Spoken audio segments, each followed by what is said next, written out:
বীরভূমের মল্লারপুর বাহিনা মোড়ের বাসিন্দা পরিযায়ী শ্রমিক সঞ্জয় কর্মসূত্রে চেন্নাইয়ে থাকতেন।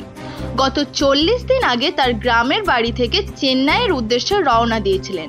সেখানে তিনি রাজমিস্ত্রির কাজ করতেন বলে জানান সঞ্জয়। গতকাল চেন্নাই থেকে বীরভূমের মল্লারপুরের বাড়ির উদ্দেশ্যে রওনা দিয়েছিলেন ওই পরিযায়ী শ্রমিক সঞ্জয়। গতকাল বাড়ি আসার সময় লোকাল ট্রেন ধরার জন্য সঞ্জয় বোলপুরের শান্তিনিকেতন রেল স্টেশনে নেমেছিলেন এবং সেখানে মাত্র 30 টাকা মূল্যের একটি লটারি কেটেছিলেন বলে জানান সঞ্জয়। তারপর সেখান থেকে বাড়ির উদ্দেশ্যে রওনা দেন তিনি। বাড়ি ফিরে টিকিটের ফলাফল মেলাতে অবাক কাণ্ড। লটারির প্রথম পুরস্কার 1 কোটি টাকা লাগে তার 30 টাকার লটারির টিকিটে। টিকিটের ফলাফল দেখার পরে ভয়ে সন্ত্রস্ত হয়ে মল্লারপুর থানার দ্বারস্থ হয়েছেন সঞ্জয়, যাতে তার কাছ থেকে ওই টিকিট কেউ কেড়ে না নেয়। এই টাকা নিয়ে তিনি পরবর্তীতে ঘরবাড়ি করবেন ও জমি জায়গা কিনবেন বলেও জানান তিনি। বৃহস্পতিবার সকালে তিনি দ্বারস্থ হয়েছেন মল্লারপুর থানায়।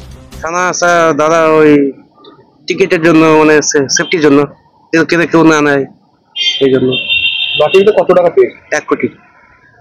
কোথায় কেটেছিল টিকিটটা? বোলপুরে। কোথা থেকে আসছিল? চেন্নাই থেকে। চেন্নাই চেন্নাই কাজ করে। চেন্নাই কাজ। কি কাজ করে? এটা রাজমিস্ত্রি ঢালাই। রাজমিস্ত্রি। কতদিন আগে চেন্নাই গেছিল? এই তো 40 দিন হলো। কালকে বাড়ি ফিরছি। কালকে বাড়ি এসেছি। টিকিটটা কোথায় কেটেছিল? বোলপুর। বোলপুরে ট্রেন থেকে নেমেছিল কিসের জন্য? নেমেছিলাম লোকাল ট্রেন ধরার জন্য। সাঁই থেকে যাবো। সাঁই থেকে বোনের বাড়ি দিয়ে স্টেশনের বাড়ি গেছিলাম, দিয়ে একবার টিকিট কেটেছিলাম কাকার কাছে একটা। কত টাকা টিকিট কেটেছিল? 30 টাকা।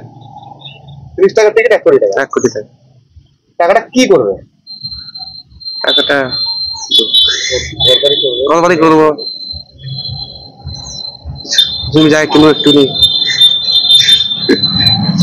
কি নাম তোমার? সঞ্জয়। বাড়ি কোথায়? বাইনে। মল্লারপুর বাড়ি।